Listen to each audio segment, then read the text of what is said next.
안녕하세요. 저는 지금 남편과 이혼 소송 중인 30대 여자입니다.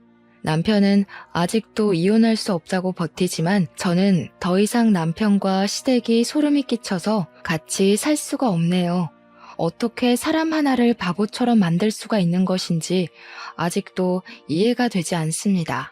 그 일을 떠올리면 남편에게 이혼 소송이 아니라 고소를 하지 않은 게 다행이라고 말할 정도였으니까요.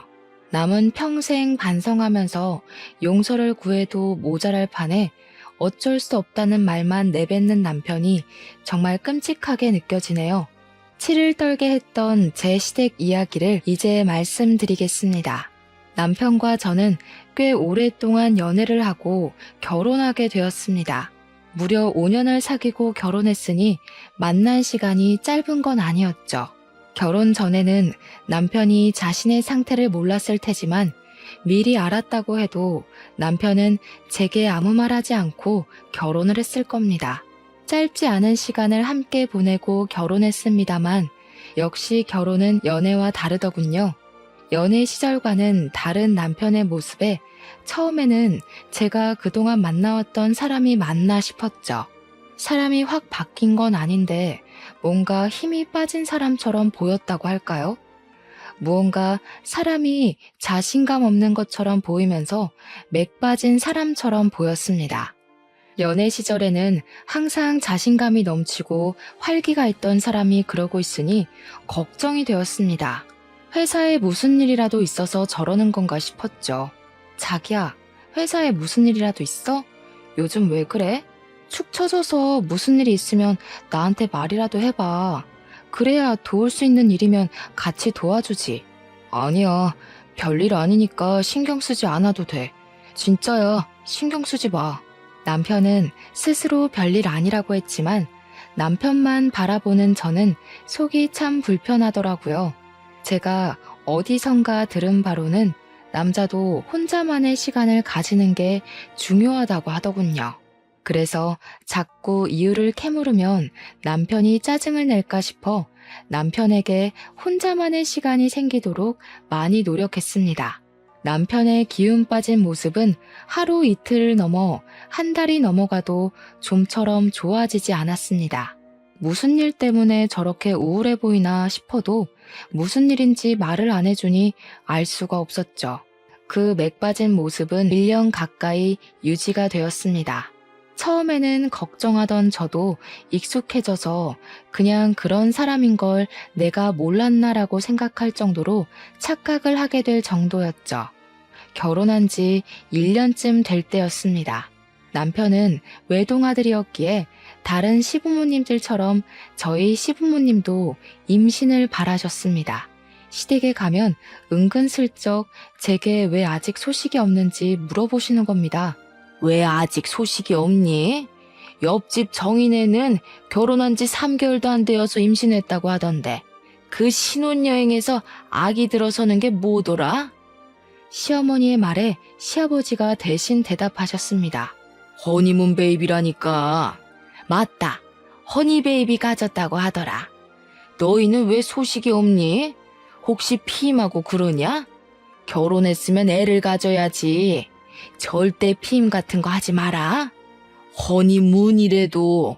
시끄러워. 내가 말하고 있잖아. 당신은 좀 끼어들지 좀 마. 며느리 앞에서 내 체면 좀 생각해. 저희 시댁은 주도권은 시어머니의 독재 체제였습니다.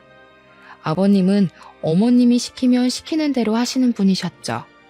그런 건 안 하니까 걱정하지 마세요. 저희도 노력하고 있어요. 보통 큰 이유 없으면 3년 이내로 생긴다고 하네요. 그래, 그런 건 안 한다고 하니까 다행이다만 그래도 신경 쓰고 해라. 너도 이제 신경 쓸 나이잖아.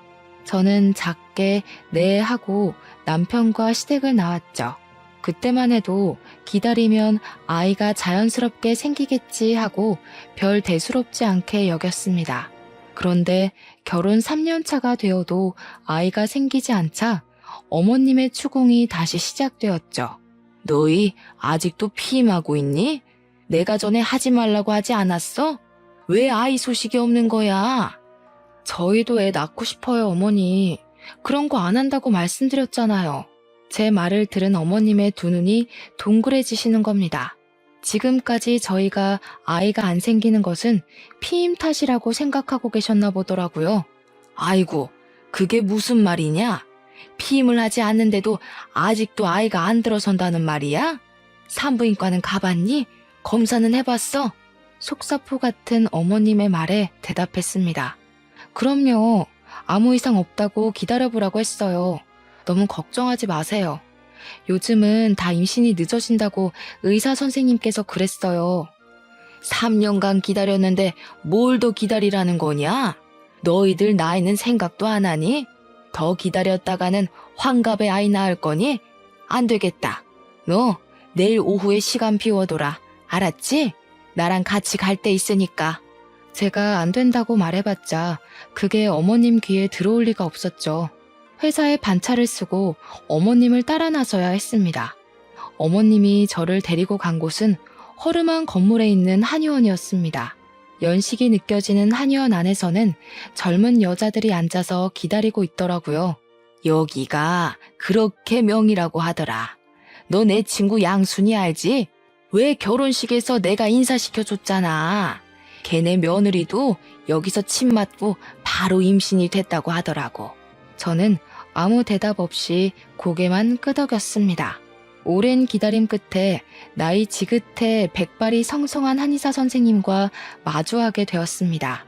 노인처럼 보이시는 한의사 선생님이 손목을 진맥하고 배에 혈자리를 눌러보았습니다. 결혼한 지 3년이나 되었는데 아이가 없어요? 며느님은 배도 따뜻하고 금방 아이가 들어설 것 같은데 아드님도 같이 데려와 보시지 그러세요. 요즘은 불임 원인이 남자들도 상당히 많이 늘어서요. 지금 누구 아들을 병신 취급하는 겁니까? 내 아들은 멀쩡하다고요. 한의사의 말에 어머님이 소리를 꽥 내지르시는 겁니다. 그렇게 소리를 지르고는 아직 진료 중인 저를 끌고 밖으로 나오셨습니다. 누구를 지금 고자 취급을 하는 거야? 저 영감탱이가. 너 내일 시간 다시 빼놔라. 나랑 다른 병원 갈 테니까. 알았니? 저는 어머님께 네 하고 짧게 대답을 했습니다. 아들 한번 데려오라는 말이 그렇게 기겁하는 일이었을까요? 어머님의 성격을 알고 있으니 내심 서운하면서도 아무 말 하지 못하겠더라고요. 한마디 잘못했다가 달달 볶일 생각을 하니 그냥 네네 하면서 어머님의 비위를 맞춰주는 게 좋다고 생각했죠. 한동안 어머님의 손에 이끌려 산부인과 병원을 더 돌아야만 했습니다. 마지막으로 난임 전문병원에 들러 나팔관 조영술이라는 시술을 받아야 했죠. 나팔관 양쪽도 정상적이시고 생리주기도 정확하고 자궁내막 두께도 좋고 근종 같은 것도 없이 깨끗하니 더 기다려보는 게 어떨까요? 며느님은 아주 건강합니다. 얼마나 기다려야 아이를 가질 수 있는데요? 정 그렇게 급하시면 인공수정이나 시험관을 해보는 방법도 있습니다. 아드님과 같이 한번 병원에 들리시죠. 요즘은 남자들 불임도 많아서. 어머님은 알았다고 하면서 다시 병원을 나오셨습니다. 이렇게 임신에 적극적이시면서 왜 아들이 정상적이지 않다는 말만 나오면 격하게 반응을 하시는지 알 수 없었습니다. 어머님의 그 모습이 은근히 속상했죠. 꼭 제게 문제가 있다는 뜻으로 보였으니까요. 어머님은 여러 명의 의사들에게 제가 지극히 정상이라는 말을 듣고서야 병원 투어를 멈추셨죠. 제가 정상이라는 말을 듣고도 어머님은 임신에 더욱 적극적으로 나오셨습니다. 몸에 좋다는 음식은 다 해먹이기 시작했죠. 보약이며 보양식이며 안 먹은 게 없을 정도였습니다. 그런 어머님의 정성에도 5년 넘게 저희에게 아이는 찾아오지 않았죠. 기다리기가 지쳤는지 어머님이 저희에게 먼저 시험관을 하는 게 어떻겠냐고 말하셨습니다. 아이가 쉽게 생기지 않을 것 같으니까 시험관을 해보는 건 어떻겠니? 보통은 나팔관이 막혀있지 않으면 인공수정을 하는 게 일반적인데 어머님은 인공수정을 건너뛰고 시험관을 하라니 깜짝 놀랐습니다. 그런데 제가 병원에 다녀왔을 때는 시험관보다 인공수정을 해보라고 하던데요. 바로 시험관을 하는 건 좀 그렇지 않을까요? 너는 하나는 알고 둘은 모르는구나. 어차피 인공수정을 하든 시험관을 하든 호르몬 주사를 맞는 건 똑같아. 그런데 뭐하러 인공수정하고 시험관을 또 하니? 그냥 처음부터 시험관을 하는 게 낫지.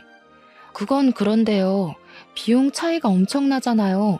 인공수정은 정말 얼마 안 들어요. 돈 걱정하지 말고 시험관부터 해라. 다 너 생각해서 하는 말이야. 이럴 때는 어른 말 듣는 거야. 어머님의 성격을 잘 알고 있었으니 더는 토를 달지 않기로 했죠. 어차피 인공수정이 실패하면 시험관을 해야 하는 건 맞는 말이었으니까요. 시험관을 하는 일은 정말 쉬운 일이 아니었습니다. 호르몬 주사를 맞는 것도 그랬지만 3일에 한 번 정도는 병원에 가서 난소에 있는 난자가 얼마나 컸는지 봐야 했기 때문이었죠. 그래도 아기를 갖기 위해서는 어쩔 수가 없었습니다. 저도 제 친구들처럼 아이를 낳아 남편과 알콩달콩 살고 싶었습니다. 아이만 가질 수 있다면 이런 고생쯤은 아무것도 아니라고 생각했죠. 어느새 시간은 흘러서 배란 채취일이 되었습니다. 신선한 정자를 난자에 넣기 위해서는 남편이 병원에 직접 방문하는 게 가장 좋은 방법이었죠. 어머님은 제 병원 스케줄을 하나하나 직접 관리를 하셨기에 그날도 병원에서 나오면서 어머님께 전화를 했습니다.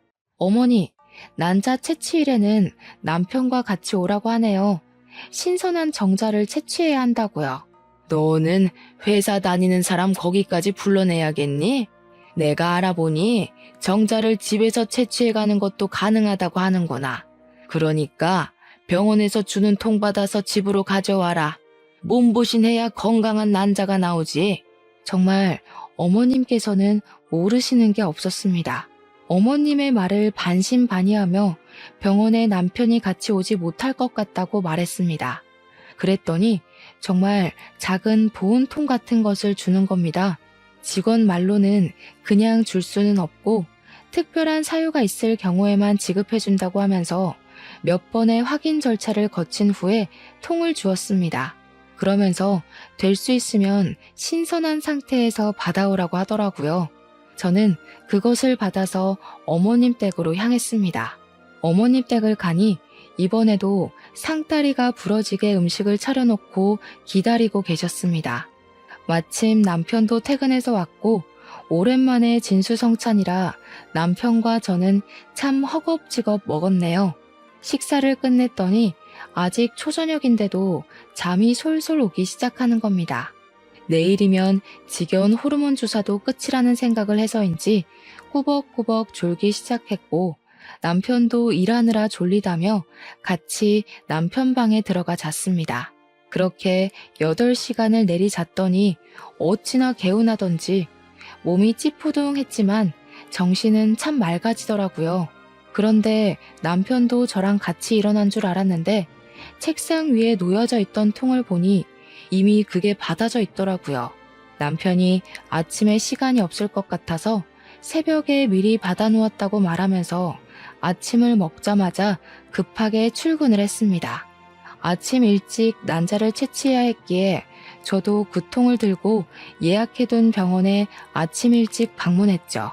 난자를 채취하고 바로 정자를 난자에 삽입해서 체외 수정을 해서 배아를 만든다고 하는 겁니다. 보통은 3일 뒤에 다시 와서 제 자궁 속에 집어넣기만 하면 된다고 하니 마음이 설레더군요. 아직 배아들이 제 몸속에 들어가지도 않았지만 벌써 마음은 엄마가 된 느낌이었습니다. 난자는 12개가 나오고 건강한 상금 난자는 8개가 나왔다고 의사 선생님이 오셔서 말씀하셨습니다.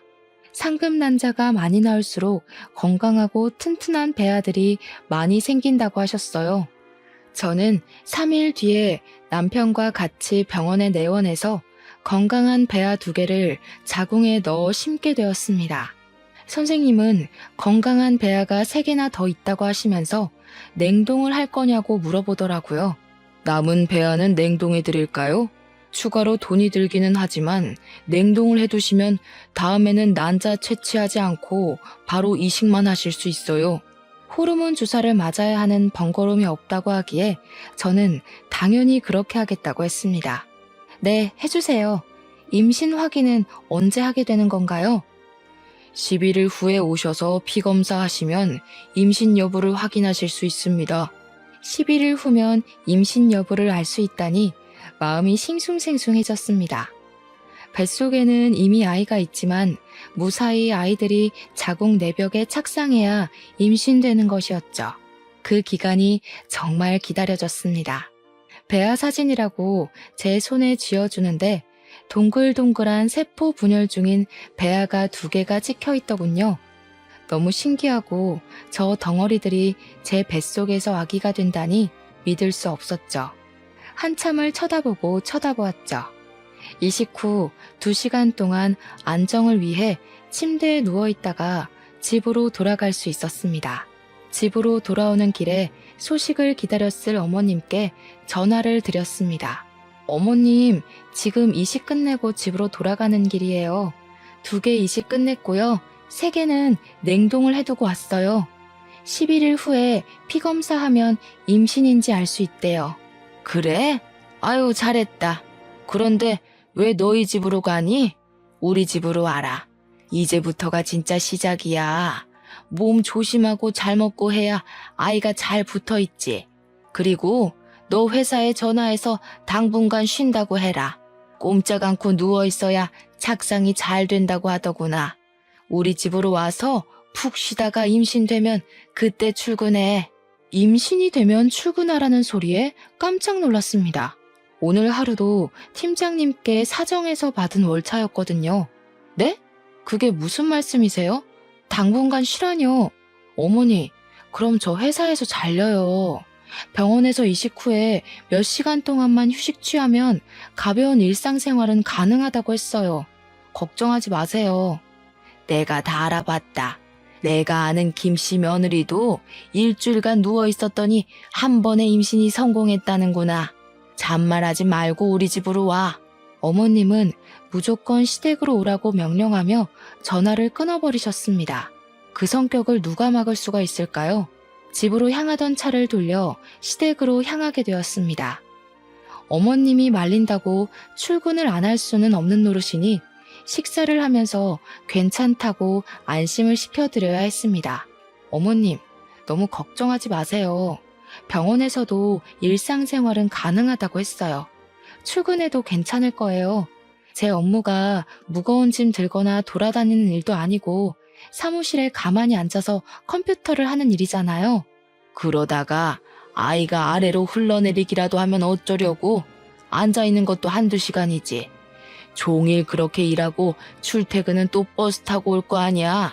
그런 건 생각 안 하니? 그런 건 일상생활 범주에 끼잖아요. 괜찮을 거예요. 어머님은 저를 향해 화를 내셨어요. 예, 그러다가 애가 잘못되기라도 하면 어쩌려고 그러는 거니?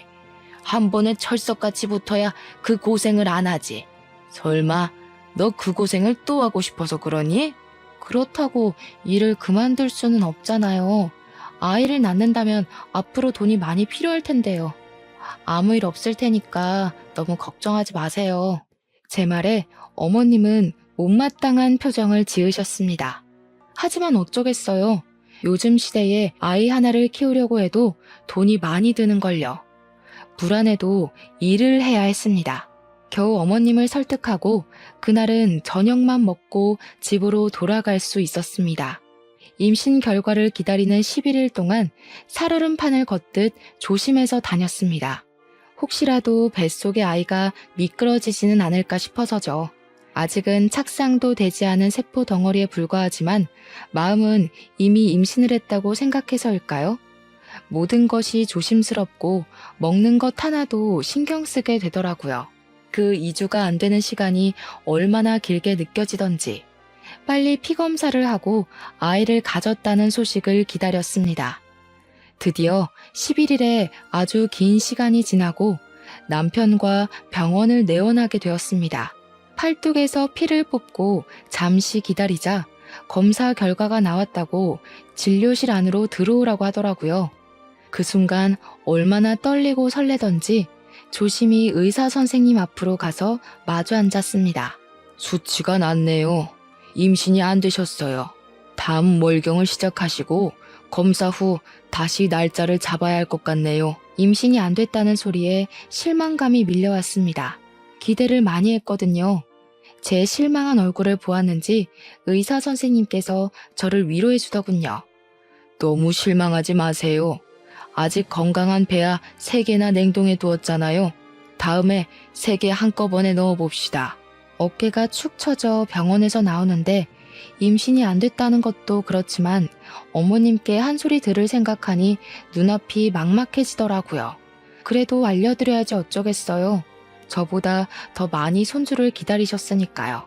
어머니, 병원에 다녀왔어요. 그런데 임신이 안 되었다고 하네요. 어머님은 한참이나 핸드폰 너머로 아무 말이 없으셨어요. 당연히 한 소리 들을 줄 알고 잔뜩 긴장하고 있었는데 말이죠. 안 됐으면 어쩔 수 없지. 다음에는 언제 이식 가능하다고 하니? 그 냉동인가? 그거 할 수 있다고 했지? 이미 안 된 건 잊어버리고 빨리 다음 이식 준비해라. 딱 그 말만 하시고 전화를 끊으시더라고요. 그때는 얼마나 감사하던지 어머님도 저만큼 실망하셨을 테지만 내색하지 않으셨죠. 집으로 돌아가는 길에 남편은 아무 말이 없었습니다. 제가 말을 걸어도 뚝뚝 끊어지는 단답형 말뿐이었죠. 처음에는 실망이 너무 커서 그러나 생각했습니다. 그런데 며칠이 지나도 그의 기분은 쉽게 나아지지 않는 겁니다. 예전처럼 또 말을 잘하지 않는 남편의 모습에 저도 점점 지쳐만 갔습니다. 착상에 실패해서 저도 예민할 수밖에 없었던 상황이었고 이제는 남편에게 말 거는 것조차 포기하고 말았습니다. 그렇게 서로 대화를 잃어간 채 한 달이 지나버렸고 어김없이 생리가 터지고 말았습니다. 생리가 터질 것을 알고 있었지만 정말 실망스럽더군요. 사람 마음이 그렇잖아요. 혹시라도 기적이 일어나지 않을까 하는 마음이요. 저는 다시 병원을 내원하고 피검사를 하고 이식 날짜를 잡아야 했습니다. 호르몬 주사를 맞지 않을 뿐이지 복잡한 건 똑같았습니다. 다시 이식날이 되어 병원 천장을 바라보고 있는데 마음이 복잡해지더라고요. 이번에는 3개나 넣는데 혹시 새쌍둥이가 되는 거 아닐까? 아니면 저번처럼 3개 다 실패하는 건 아닐까? 별별 생각이 다 들었습니다. 그래도 이번에는 제발 한 녀석이라도 잘 붙기를 기다렸습니다. 그때 어머니께 전화가 왔습니다. 이식은 끝났니? 이번에는 편하게 쉬어라. 회사에 쉰다고 말도 하고. 알겠니? 그래야 그 고생을 또 안 하지. 네, 어머니. 회사에도 내일 모레까지 쉬겠다고 말하고 월차 당겨 썼어요. 너무 걱정하지 마세요. 아유, 달랑 이틀 쉰다고 아이가 달라붙는다니? 더 쉬어야 하는 거 아니야? 저도 그러고 싶은데 더는 눈치가 보여서 뺄 수가 없네요. 다른 직원들도 일이 있다고 해서요. 최대한 마음 편히 쉬려고요. 그래, 너희 집으로 가지 말고 이쪽으로 와. 그래야 푹 쉬지. 친딸처럼 챙겨주시는 마음에 감동했습니다. 하나하나 신경 써서 챙겨주는 게 어렵잖아요. 어머님은 이부자리 하나, 먹는 것 하나까지 신경 써서 챙겨주셨지만 이번에도 임신이 되지 않았습니다. 2번째 시험관마저 실패를 하니 마음이 뒤숭숭해졌습니다. 큰 문제가 없으면 착상이라도 했을 텐데 그럴 기미조차 보이지 않았으니까요. 간혹 면역 이상이 생겨 배아가 착상하지 못하게 하는 경우도 있다고 했거든요. 하지만 저를 가장 힘들게 한 건 바로 남편의 무관심이었어요. 고생했다. 그 한마디가 그렇게도 어려운 걸까요? 남편은 그 한마디조차 제게 해주지 않는 겁니다. 모든 일을 남일처럼 방관하는 남편이 너무 얄미워 죽겠는데 어머님께서도 저번처럼 그냥 넘어가시지 않으셨죠. 너는 무슨 애가 2번씩이나 아이를 흘려보내니? 정말 너한테 큰 문제가 없다고 했니? 나는 아무래도 그 병원이 못 믿었다. 어떻게 2번이나 실패할 수가 있지? 다른 집 며느리들은 척척 잘도 붙더구만. 아유, 내가 말을 안 하려고 해도 안 할 수가 없다. 어머니, 정말 죄송해요. 저도 이번에는 정말 조심한다고 했는데 제 아이들이 아니었나 봐요. 말은 그렇게 했지만 속으로는 서러워 미치겠더라고요. 저도 엄마가 되고 싶고 아이를 품고 싶은 마음은 간절한데 왜 임신 실패는 전부 여자 탓인 걸까요? 차라리 여자가 아니었다면 이런 고통은 안 겪어도 되지 않았을까 하는 생각도 들었죠. 아무튼 다음에 다시 시험관 준비해라. 이번에는 직장을 그만두고서라도 임신을 해야지. 이렇게 해서 어느 세월에 임신한다니? 직장을 그만두라는 말에 숨이 턱 막혀왔습니다. 제 모든 인생을 임신에만 매달려야 하는 건 아니잖아요. 어머님이 직장까지 그만두고 임신에 집중하라고 하는데 저는 그러고 싶지 않았습니다. 꼭 아이를 낳고 살아야 될 필요도 없고요. 상황에 맞춰 살면 되는 거 아닐까요? 그래서 처음으로 어머님께 반기를 들었습니다. 대답 안 하고 뭐하고 서 있는 거야? 직장 안 그만둘 거니? 응? 그렇게 해서라도 아이를 가져야 할 거 아니야. 조금 쉬었다가 하면 안 될까요? 연속으로 2번이나 시험관을 했더니 몸이 너무 축난 것 같아요. 몸이 회복되고 나서 할게요. 그게 무슨 말이야? 하려면 바로 해야지. 아이가 너를 기다려주기라도 한다던? 바로 해라. 벌써 너희가 아이를 못 가진 게 몇 년인지 알기나 하니? 벌써 낳아도 2~3명은 낳았겠다. 저희 결혼 기간이 짧진 않은 시간이었지만 한 번에 임신하려고 하니 심적으로 부담이 되었습니다. 어머님의 말도 틀린 말도 아니었죠. 지금 멈추면 언제 다시 할지 모르는 일이니까요. 당시에 제가 가장 무서웠던 건 제 배를 찌르는 호르몬 주사가 아닌 이식 후 11일을 견디는 시간을 다시 겪어야 하는 것이었습니다. 설레고 기대했던 그 시간이 피검사 한 방으로 쓸려내려가야 했던 그 경험을 다시는 하고 싶지 않았죠.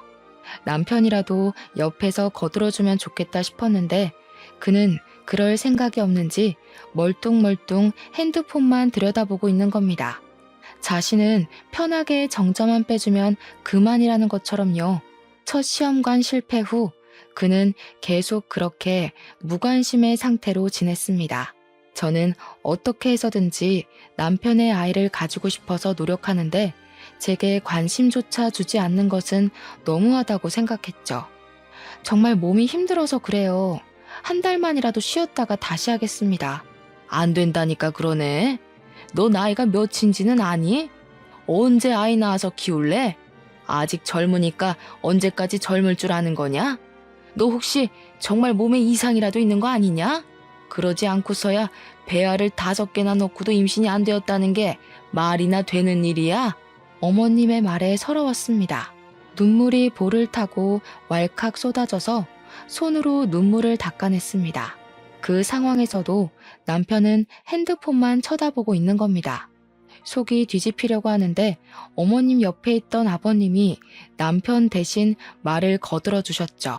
아유, 그만 좀 해. 며느라기가 울잖아. 한 달 쉰다고 안 생길 아이가 생기는 것도 아니고 생기려면 때 되면 생기겠지. 지금 이 양반이 알지도 못하면 가만히 앉아서 텔레비전이나 봐. 내가 지금 며느리랑 이야기 중인 거 안 보여? 유일하게 제 편을 들어주던 아버님은 어머님의 핀잔에 입을 다물고 시선을 텔레비전으로 돌리셨습니다. 그 상황에서 제가 할 수 있는 것은 알겠다는 말밖에 없었습니다. 마음이 내키지 않으니 집으로 돌아오는 내내 정말 시험관을 다시 해야 하는 게 맞는 건지 의문이 들었죠. 정말 너무하다고 생각하지 않아? 나는 어떻게 해서든지 당신 아이 가지고 싶어서 노력하는데 당신은 뭐야? 어머님이 바로 이어서 하라고 다그칠 때 한마디라도 거들어줄 수는 없어? 꼭 그렇게 핸드폰만 들여다보고 있어야 해? 나보다 핸드폰이 더 중요하냐고. 남편도 제게 신경질적으로 반응을 했습니다. 내가 무슨 말을 해야 하는 건데? 시험관 실패한 건 당신이지 내가 아니잖아. 그런데 나보고 무슨 말을 하라고 그러는 거야? 자기가 하기 싫으면 그냥 하기 싫다고 말하면 되잖아. 당신도 아이 가지고 싶어서 그만두겠다는 말 안 하는 거 아니야? 남편의 말에 기가 막혔습니다. 남편의 말은 꼭 저 혼자 아이를 가지고 싶어 안다라는 사람 같았죠. 본인은 아이를 원치 않았다는 듯이 말이죠. 당신은 아이를 원하지 않는다는 소리야? 왜 시험관으로 생기는 아이는 당신 아이 같지가 않아? 저번부터 왜 그러는 건데? 난 당신만 있으면 돼. 아이 없어도 괜찮다고.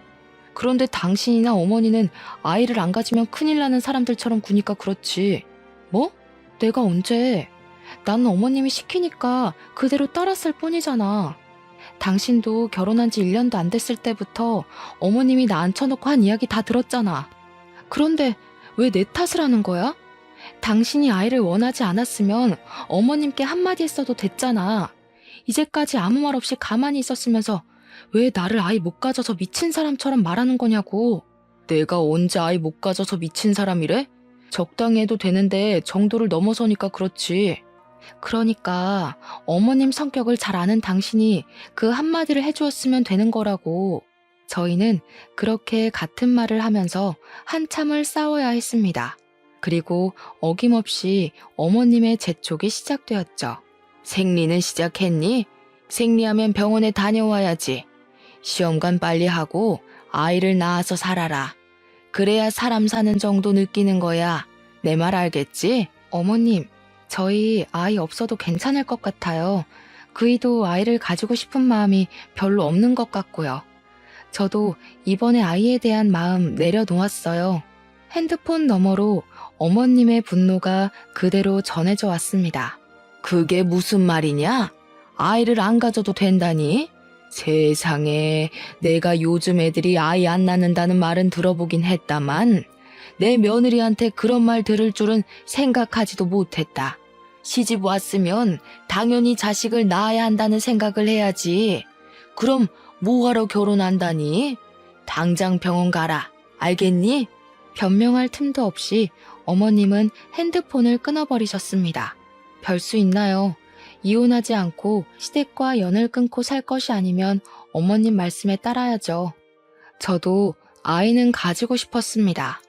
단지 시간을 여유 있게 가지고 몸과 마음이 회복하면 다시 시작하고 싶었던 거였죠. 다시 호르몬 주사를 맞으면서 난자 채취일이 되자 어머님은 저희를 다시 시댁으로 부르셨습니다. 저를 위해 어머님의 헌신적인 케어가 시작된 거였죠. 너희 내일 난자 채취하지? 오늘 우리 집으로 와라. 아들 거 받을 통도 챙겨온 거지? 꼭 들고 와라. 알겠지? 병원에서는 남편이 직접 와서 하는 게 가장 신선하다고 하는데요. 이번에는 남편이랑 같이 가서 받아올게요. 너는 무슨 바쁜 애를 자꾸 병원에 데리고 가려고 하니? 너도 일 그만두면 누가 너희를 먹여 살려? 잔말 말고 통이나 받아와. 제 생각으로는 신선한 정자가 성공률이 더 높을 것 같은데 굳이 정액을 받아서 가라니 이해가 되지 않았습니다. 남편과 충분히 갈 수 있는 시간이고 거리인데 말이죠. 그런 의문을 품고 저희는 시댁으로 향했습니다. 어머님은 저를 위해 다시 상다리가 부러지게 음식을 차려주셨습니다. 너무 감사했죠. 이번에는 꼭 착상에 성공해서 어머님께 손주를 안겨드리고 싶었습니다. 그런데 저녁을 먹고 나니 졸음이 밀려들었습니다. 몇 달 동안 몸을 축내며 시험관을 하면서 최근에 체력이 많이 떨어졌는지 조금만 무리한다 싶으면 졸음이 쏟아져 왔거든요. 저녁 식사를 마친 상을 치우는 중에도 눈꺼풀이 감겨왔어요. 참아보려고 눈을 부릅떠도 눈이 감겨오는 겁니다. 서둘러 상을 치워놓고 남편의 방으로 들어가서 먼저 잠을 자게 되었습니다. 한 3시간 정도 잤을 때 목이 말라 깨고 말았죠. 그런데 거실에서 사람들의 목소리가 귓속에 들려왔습니다. 잠결이라 잘 들리지 않았지만 남편의 목소리라는 것은 확실히 알겠더라고요. 이거 꼭 계속해야 해요? 그냥 그만하면 안 돼요. 아이 없이 그냥 살겠습니다. 그게 저희에게도 더 좋을 것 같고요. 어머님께 그렇게 말을 해주니 남편이 제 앞에서는 내색 안 하더니 뒤로는 이렇게 내 편을 들어주고 있구나 속으로 뿌듯했습니다. 그런데 뒤에 들려오는 말이 조금 이상해지기 시작했죠. 그게 무슨 말이야? 아이는 있어야지. 아이 있는 것하고 없는 것하고 얼마나 차이가 크게 나는지 알기나 하는 거야? 이렇게 해서 낳은 아이가 제 아이예요? 아버지 아이잖아요. 저 사람 속여 낳아도 제 아이가 아니라 제 동생이 태어나는 거라고요. 제 아내 몸에서 낳은 동생을 보면서 어떻게 평생 살라는 말이에요? 시끄러워. 그렇게 해서라도 아이를 낳아야 고자라는 소리를 안 듣지. 아휴, 난 부끄러워서 어디 가서 말도 못하고. 아이 하나만 떡하니 낳아봐라.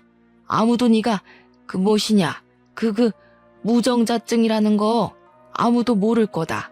순간 제 귀를 의심했어요. 남편의 아이가 아니라 아버님의 아이라니. 거기다 남편이 무정자증이라는 말은 처음 듣는 말이었죠. 화가 머리끝까지 치밀어 오르자 밀려 들어오는 잠도 확 깨버리는 겁니다. 문을 벌컥 열고 거실로 나가자 세 사람이 놀란 토끼 눈을 하고 저를 쳐다보았습니다. 저는 남편에게 다가갔습니다. 그게 무슨 말이야? 방금 그 말 무슨 말이냐고. 사실대로 말해, 빨리. 남편은 저를 보고 깊은 숨을 내쉬더니 고개를 푹 숙이고 말했습니다. 미안해. 그동안 당신이 가져간 통에는 내 거가 아니었어. 우리 아버지 거였지. 나도 결혼 전엔 몰랐는데 결혼 직전에 갑자기 붉은 물이 나와서 병원에 갔더니 무정자증이라는 거야. 수치스러워서 아무한테도 말 못하고 어머니도 누구보다 손주를 원하시니까 내가 말 안 하면 그만일 거라고 안일하게 생각해버렸어. 일이 이렇게 커질 줄 나도 몰랐어. 여보, 정말 미안해. 지금 그걸 말이라고 하는 거야? 무정자증을 처음 알았을 때 나한테 말해야 하는 거 아니야? 왜 어머님에게는 말하고 나에게는 말 한마디 안 한 거야? 그리고 병원에서 검사했을 때는 무정자증 판정이 안 나왔잖아. 그때는 병원 내원하기 전에 미리 아버지의 것을 받아갔었어. 몰래 아버지 것으로 바꿔치기 해서 검사를 한 거야. 당신이 아이를 너무 좋아하니까 무정자증이라고 말하면 이혼하자고 할까봐 말 못하겠더라고. 그렇다고 나를 속여서 아버님 아이를 낳게 하는 게 말이 되는 소리래? 정말 눈이 뒤집혀서 폭발할 지경이었죠. 그런데 남편 옆에 계시던 어머님의 말이 더욱 가관이었습니다. 누구 애든 낳으면 되지 않니? 어차피 너희 남편이랑 피가 섞인 건 마찬가지잖아. 뭐가 문제라고 이렇게 소란인 줄 모르겠구나. 이 문제가 얼마나 심각하고 잘못되었는지 모르시는 어머님의 모습에 경악을 했습니다. 저는 어머님을 향해 소리쳤습니다. 어머님, 지금 제정신인 거예요? 그렇게 나오면 뭐예요? 어머님이랑 피 한 방울도 안 섞인 아이가 생기는 거예요. 시아버님의 아이가 다른 여자한테서 생기는 거라고요. 그런 생각은 하나도 안 하셨나 봐요. 저는 도저히 이 미친 집구석에서 못 살겠습니다. 당신, 나랑 당장 이혼할 준비해. 저는 거둑과 차키만 들고 시댁에서 뛰쳐나왔습니다. 차를 운전해서 친정으로 향했죠. 가는 내내 이 어이없는 상황에 눈물이 흘러내렸습니다. 사랑했던 남편과 믿었던 시댁이 저 몰래 이런 끔찍한 짓을 꾸몄을 거라고 상상도 못했습니다. 임신이라도 했더라면 그 아이는 누구의 아이라고 해야 하는 걸까요? 생각만으로도 끔찍했습니다. 연락도 없이 새벽에 친정으로 찾아가자 친정엄마 또한 놀라셔서 제게 남편과 싸웠냐고 물어보셨습니다. 저는 엄마에게는 아무 말도 하지 못했습니다. 그 일을 어떻게 설명을 해야 할지 막막하기도 했지만 다시 입 밖으로 꺼내는 제가 비참했거든요. 임신이 되지 않았지만 그게 시아버지의 시라는 말을 어떻게 할 수가 있었겠어요. 이혼이 진행되는 단 며칠만이라도 마음 편하게 주무시게 해드리고 싶었습니다. 하지만 시어머님은 그 며칠도 그냥 놔두지 않으셨습니다. 다음날 어머님은 친정집으로 찾아오셨죠. 너 이게 무슨 경우니? 오늘이 난자 채취일인 거 몰라서 병원에 안 가는 거야? 다시 한 달을 기다려야 한다는 거 몰라서 이러는 거야? 네 남편 알면 어떻고 네 시아버지 알면 어떠니? 나는 그런 거 아무 상관도 안 한다. 너도 내 아들 좋아하고 같이 살 요량이면 그냥 순순히 받아들여라. 옆에서 잠자코 듣고 있던 엄마가 얼굴을 찌푸렸습니다. 이게 무슨 말이야? 누구의 아이를 어쩌고 저째? 네 시아버지 아이가 왜 나오는 거야? 제가 지난번에 했던 시험관 배아가 남편의 정자를 넣은 게 아니고 시아버지의 정자를 넣은 거였대요. 남편이 무정자증이라서 저를 속이고 시아버지 아이를 가지게 하려고 했어요. 친정엄마는 제 말이 끝나자마자 시어머니의 멱살을 잡으셨습니다. 우리의 말이 사실이에요? 아니, 지금 남의 딸한테 뭐 하는 짓인 거예요? 지금 사돈 딸은 우리 집안 며느리예요. 저희 집에 며느리로 들어왔으면 집안의 대를 이으라고 말하는 게 그렇게 이상한 겁니까?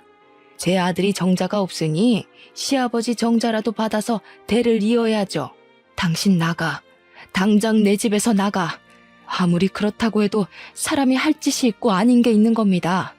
물어봐도 거절할 판에 속이고 그런 일을 저질렀으면 최소한 잘못했다고 말해야지. 고소하기 전에 빨리 꺼져요. 어머님은 한참을 엄마를 노려보시더니 뒤돌아가셨습니다. 너는 그런 일이 있었으면 엄마한테 당장 말을 해야지. 말도 안 하고 뭐 하고 있었던 거야? 최서방 당장 불러라. 내가 가만두나 봐. 엄마의 전화를 받은 남편이 헐레벌떡 친정으로 달려왔습니다. 엄마는 남편이 현관으로 들어서자마자 다가가셔서 뺨을 세게 내리치셨습니다. 금수만도 못한 놈. 자네는 엄마가 시킨다고 다 하는 모양이지? 그게 무슨 짓인지 알면서 입 꼭 다물고 뭐 하는 짓인가?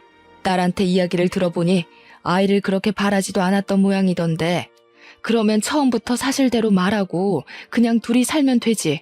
원하지도 않은 아이 낳게 해서 뭘 어쩌려고. 내 딸 데려갈 때는 손끝에 물 한 방울 안 묻히게 할 것처럼 굴더니 이게 무슨 짓이야? 남편은 엄마 앞에 무릎을 꿇고 빌기 시작했습니다. 정말 죄송합니다, 장모님. 처음부터 그럴 생각은 없었습니다. 저도 아내한테 말할 자신이 없어서 어머니께 말한 건데 그렇게 해서라도 아이가 있어야 사람답게 사는 거라고 하셔서 저도 첫 시험관이 끝나고서야 잘못되었다는 것을 깨달았습니다. 다 제 잘못입니다, 장모님. 제발 용서해 주세요. 그딴 변명 다 필요 없네. 뭐? 늦게 깨달아? 처음부터 알았어야지. 이혼 서류는 내가 다 준비해놨으니까 자네는 서류에 사인만 하면 되네. 당장 내 딸이랑 이혼하게. 안 됩니다, 장모님. 저는 이제 정말 아내뿐입니다. 제가 무정자증인 걸 알았으니 그냥 둘이 살아도 되는 거 아닌가요? 왜 이혼을 해야 합니까? 미쳤냐? 내가 고자랑 살게? 이 일이 있기 전에는 사랑이라도 있어서 살았겠지만 당신이 한 짓을 봐. 정이 안 떨어지겠어? 지금은 당신 얼굴만 봐도 소름이 돋고 구역질이 나. 남편을 향해 소리를 꽥 질렀습니다. 제발 자기야. 나는 당신 없으면 살 수 없어. 당신도 알잖아. 나는 이제 당신뿐이야. 한 번만 용서해줘. 다시는 이런 일 없게 할게. 당신이 원한다면 우리 집이랑 연도 끊을 수 있어. 착각하지 마. 난 당신 어머님이 싫은 게 아니라 나한테 한마디도 안 했던 당신한테 실망한 거야. 내가 시험관에 실패했을 때 따뜻하게 한마디라도 건네주었어? 그 고통은 온전히 나 혼자 견뎌야 했잖아. 최소한이라도 안타까워하고 위로라도 해줬어야 하는 거 아니야? 그리고 시험관에 성공해서 아이라도 낳았다 치자. 그럼 당신은? 아빠 노릇은 잘했을까? 당연히 안 했겠지. 남편은 아무 말 못하고 그 자리에 서 있었습니다. 당신이 이혼을 계속 거부한다면 어쩔 수 없이 우리는 소송으로 가야겠네. 송장 보낼 테니까 가서 기다려. 현관 밖으로 남편을 밀어내고 문을 쾅 닫아버렸습니다. 어떻게 끝까지 저렇게 뻔뻔하게 나올 수가 있죠? 그런 끔찍한 짓을 제게 저질러 놓고 아무 일 아니다는 듯이 구는 시댁 식구들 얼굴을 다시는 보기 싫었습니다. 제게는 시험관에 실패한 것이 하늘이 내려준 천운이나 다름이 없었죠.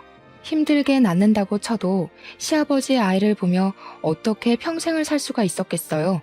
결국에는 아이를 원망하고 미워하게 되었을 겁니다. 저를 모두 속이고 만든 아이였으니까요. 저의 지속적인 이혼 요구에 남편은 계속 이혼을 거부하는 겁니다. 남편과 빨리 이혼하고 관계를 끊어내고 싶었지만 합의 이혼을 거절하니 어쩔 수 없이 지금은 변호사를 선임해서 이혼 소송을 진행 중입니다. 남편과는 이혼을 해서 헤어진다고 쳐도 제 마음에는 이미 커다란 트라우마가 남아버렸습니다. 잠도 수시로 깨고 한동안 술을 먹지 않으면 잠이 들지 못할 정도였죠. 지금은 신경정신과를 다니면서 상담도 하고 약도 꾸준히 먹은 덕분에 차차 좋아지고 있어요. 아직도 그 일을 생각하면 어이가 없어서 답답한 마음에 익명의 힘을 빌려 이곳에 글을 적게 되었네요. 이렇게 글을 적어 올리면 꽉 막힌 속이 조금은 시원해질까 싶어서 말이죠. 요즘에 난임 부부가 많다고 하잖아요.